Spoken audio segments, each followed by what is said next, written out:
আসসালামু আলাইকুম। সংবাদে আপনাদের সবাইকে স্বাগত জানাচ্ছি। আমি ফিরোজ তোহা। শুরুতেই আরবে কেবলস সংবাদ শিরোনাম। বাংলাদেশের সর্বশেষ গুরুত্বপূর্ণ আপডেট সংবাদে আপনাকে স্বাগত। শুরুতেই সংবাদ শিরোনাম, পরে বিস্তারিত। শুরুতেই জানাবো, রাজনৈতিক মাফিয়ারা এখনও ধরাছোঁয়ার বাইরে। শেখ হাসিনা সহ অন্যদের দেশে ফেরাতে ইন্টারপোলের কার্যক্রম শুরু। দেশজুড়ে মামলা হয়েছে প্রায় ২৫০০। অক্টোবরে গ্রেপ্তার ৬,০০০-এর বেশি। গুরুত্বপূর্ণ মামলা তদন্ত করছে সিআইডি এবং পিবিআই। এরপর জানাবো, নারায়ণগঞ্জে রোববার হরতালের ডাক। ঢাকা নারায়ণগঞ্জ রুটে বাস ভাড়া কমিয়ে ৪৫ টাকা নির্ধারণ এবং এ রুটে শিক্ষার্থীদের অর্ধেক ভাড়া বাস্তবায়নের দাবিতে রোববার নারায়ণগঞ্জ শহরে এই হরতালের কর্মসূচি পালিত হবে। এদিকে আজিমপুরে ডাকাতির সময় অপহরণকৃত শিশুকে মোহাম্মদপুর থেকে উদ্ধার। রাজধানীর আজিমপুরের একটি বাসায় ডাকাতির সময় অপহরণ করে নেওয়া শিশুকে রাজধানীর মোহাম্মদপুর থেকে উদ্ধার করেছে র্যাপিড অ্যাকশন ব্যাটালিয়ন র্যাব। এই ঘটনায় অপহরণকারী এক নারীকে আটক করা হয়েছে।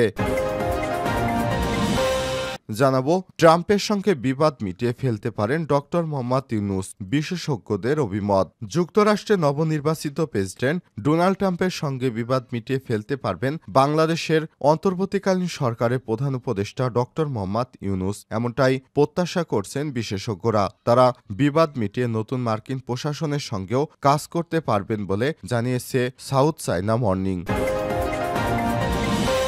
এবারে জানাবো, কর্ণফুলী টানেল আমাদের জন্য এখন বোঝা হয়ে দাঁড়িয়েছে বললেন জ্বালানি উপদেষ্টা। শেখ হাসিনার তৈরি কর্ণফুলী টানেল আমাদের জন্য এখন বোঝা হয়ে দাঁড়িয়েছে।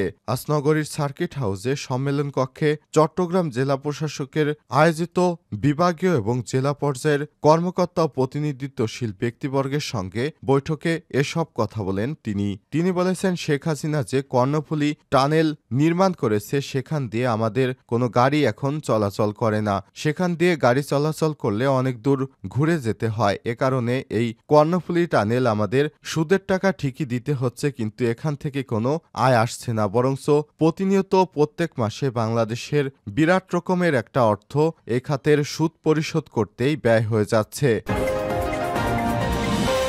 এবং সর্বশেষ জানাবো, রাঙামাটিতে 2 ভারতীয় নাগরিক সহ আটক 7। রাঙামাটির বরফকলে লঞ্চ ঘাঁটি চেকপোস্টে ছোট হরিণা টু রাঙামাটি যাত্রীবাহী একটি স্পিড বোটে তল্লাশি অভিযান পরিচালনা করে 2 জন ভারতীয় নাগরিক সহ 7 জনকে আটক করেছে বিজিবি। প্রিয় দর্শক, এতক্ষণ শুনছিলেন সংবাদ শিরোনাম, এবারে বিস্তারিত। তবে তার আগে বন্ধুরা, অনুরোধ থাকবে এই সংবাদটিতে একটি লাইক দিন। এই চ্যানেলে আপনি নতুন হয়ে থাকলে আমাদের সংবাদটি দেখতে দেখতে চ্যানেলটি সাবস্ক্রাইব করে রাখুন, যাতে করে বন্ধুরা আমাদের পরবর্তী লেটেস্ট আপডেট সংবাদগুলো সবার আগে আপনার কাছে পৌঁছে যায়। কমেন্ট করে আপনার মূল্যবান মতামত জানিয়ে দিন। এবারে বিস্তারিত। রাজনৈতিক মাফিয়ারা এখনও ধরাছোঁয়ার বাইরে। বৈষম্যবিরোধী ছাত্র আন্দোলন, শেখ হাসিনা সহ অন্যদের দেশে ফেরাতে ইন্টারপোলের কার্যক্রম শুরু। দেশজুড়ে মামলা প্রায় ২৫০০। অক্টোবরে গ্রেপ্তার ৬,০০০-এর বেশি। গুরুত্বপূর্ণ মামলা তদন্তে সিআইডি এবং পিবিআই। গণঅভ্যুত্থানে স্বৈরাচারী আওয়ামী লীগের পতনের পর কয়েকজন মন্ত্রী, এমপি এবং উচ্চপদস্থ নেতা গ্রেপ্তার হলেও দলের সভাপতি, সাবেক প্রধানমন্ত্রী শেখ হাসিনা সহ তার রাজনৈতিক দলের প্রথম সারির নেতারা এখনও পলাতক। গত 1 জুলাই থেকে 5 আগস্ট সারা দেশে নিরীহ ছাত্র জনতার উপর গুলি হামলার ঘটনায় হত্যা এবং হত্যাচেষ্টা সহ প্রায় ২৫০০ মামলা রুজু হয়েছে। এসব মামলা এখন পর্যন্ত পুলিশ, র্যাব ও সেনাবাহিনীর অভিযানে গত অক্টোবর মাসে গ্রেপ্তার হয়েছে ৬,০০০-এর বেশি আসামি। তবে তার মধ্যে পুলিশের হাতে ৬,০০০ এবং র্যাবের হাতে গ্রেপ্তার হয়েছে প্রায় ২,০০০ নেতাকর্মী। জনমনে প্রশ্ন উঠেছে, কয়েকজন মন্ত্রী, এমপি ও আওয়ামী লীগ এবং তাদের অঙ্গ সংগঠনের নেতাকর্মীদের গ্রেপ্তার করা হলেও গণহত্যার অভিযোগ করা মামলায় মূল পরিকল্পনাকারী শেখ হাসিনা এবং তার পরিবারের সদস্য, আওয়ামী লীগের সাধারণ সম্পাদক এবং সড়ক পরিবহন ও সেতুমন্ত্রী ওবায়দুল কাদের, সাবেক স্বরাষ্ট্রমন্ত্রী আসাদুজ্জামান খান কামাল, সাবেক পররাষ্ট্রমন্ত্রী ড হাসান মাহমুদ সহ আরও ডজন খানেক মন্ত্রী, প্রতিমন্ত্রী এখনও ধরাছোঁয়ার বাইরে। অভিযোগ রয়েছে, 5 আগস্টের পর অনেক মন্ত্রী, প্রতিমন্ত্রী, এমপি সীমান্ত দিয়ে প্রতিবেশী দেশে বিদেশে পালিয়ে গেছেন, তবে তাদের ফিরে আনার জন্য সম্প্রতি কাজ শুরু করেছে ইন্টারপোল। বাংলাদেশের national central bureau of Bangladesh NCB পুলিশের সদর দপ্তর এআইজি মিডিয়া ইনামুল হক সাগর নয়াদিগন্তকে বলেছে, যারা বিদেশে পালিয়ে গেছে তাদের বিরুদ্ধে গ্রেপ্তারি পরোয়ানা জারি করেছে আদালত। এরই মধ্যে অপরাধ ট্রাইব্যুনাল থেকে পাঠানো রিপোর্টে হাতে পেয়েছে পুলিশ সদর দপ্তর। ইন্টারপোলের মাধ্যমে আসামি আনার ক্ষেত্রে কিছু নিয়মকানুন রয়েছে, যাদের বিরুদ্ধে রেড অ্যালার্ট জারি করা হয়েছে তাদের ফিরে আনার কার্যক্রম শুরু করেছে পুলিশ সদর দপ্তর। এখন রাজনৈতিক মাফিয়ারা যারা গ্রেপ্তার হয়নি তাদের অবস্থান কি দেশে নাকি বিদেশে, এমন প্রশ্নের জবাবে তিনি বলেন, 5ই আগস্টের পর আইনশৃঙ্খলা রক্ষাকারী বাহিনীর সদস্যরা কিছুদিন মনোবলহারা অবস্থায় ছিলেন। এ সময় কেউ কেউ পালিয়ে যেতে পারে। বর্তমানে পুলিশ বাহিনী ঘুরে দাঁড়িয়েছে। এখন তারা ব্যাপক কাজ চালিয়ে যাচ্ছে। প্রতিদিন বৈষম্যবিরোধী ছাত্র আন্দোলন এর হত্যাকাণ্ড এবং হত্যা চেষ্টা মামলায় আসামিদের গ্রেপ্তার করা হচ্ছে। এই গ্রেপ্তার থেকে বাদ যাচ্ছে না সাবেক মন্ত্রী এমপিরাও। গণহত্যার সাথে জড়িত তাদের কাউকেই ছাড় দেওয়া হবে না। গণহত্যার অভিযোগে আন্তর্জাতিক অপরাধ ট্রাইব্যুনালে ক্ষমতাচ্যুত প্রধানমন্ত্রী শেখ হাসিনার বিরুদ্ধে গ্রেপ্তারি পরোয়ানা জারি করেছে অন্তর্বর্তীকালীন সরকার। ইন্টারপোলের রেড নোটিশ জারির মাধ্যমে শেখ হাসিনা সহ পলাতক আসামিদের ফেরত আনবে সরকার। গত রোববার অন্তর্বর্তীকালীন সরকারের আইন উপদেষ্টা অধ্যাপক আসিফ নজরুল বলেছেন, পলাতক ফ্যাসিস্ট চক্র পৃথিবীর যে দেশেই থাকুক ইন্টারপোলের মাধ্যমে তাদের ধরে এনে বিচারের আওতায় নিয়ে আসা হবে।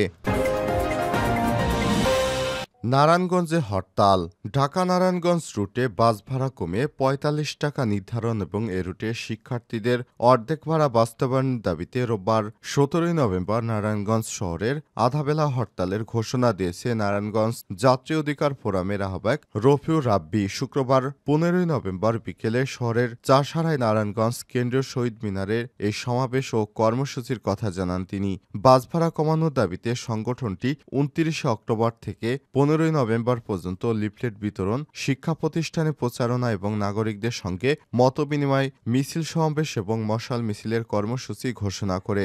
দাবি মানা না হলে ১৭ই নভেম্বর অর্ধদিবস হরতালের ঘোষণা দেওয়া হয়। নারায়ণগঞ্জ রুটে নন এসি বাসের সর্বোচ্চ ভাড়া ৪৫ টাকা এবং এসি বাসের ভাড়া সর্বোচ্চ ৬৫ টাকা নির্ধারণের দাবি সংগঠনটির।